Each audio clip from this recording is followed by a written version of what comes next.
गुन्हे शाखेचं पथक शिपाई अतुल घटकांबळेला घेऊन ससून रुग्णालयात दाखल झाले।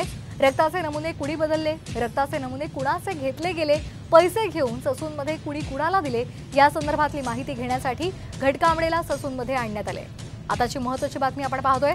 अतुल घटकांबळे हा शवगृहाचा शिपाई आहे आणि त्याला आता ससून रुग्णालयात आणण्यात आलेला आहे।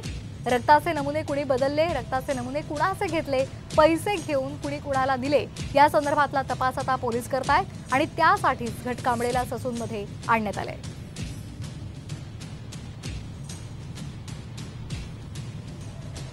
तर गुन्हे शाखेचं पथक आता घटकांबळेला घेऊन रुग्णालयामध्ये दाखल झालेलं आहे आणि त्या या संदर्भातला अधिकचा तपास केला जातोय। रक्ताचे नमुने कुणाचे घेतले गेले, ते कुणी बदलले या संदर्भातला तपासही गुन्हे शाखेचं हे पथक करणार आहे आणि त्यासाठीच घटकांबळेला तिथे आणण्यात आलेला आहे। त्याचबरोबर पैसे कुणी कुणाला ससूनमध्ये दिले याचाही तपास पोलीस करणार आहेत।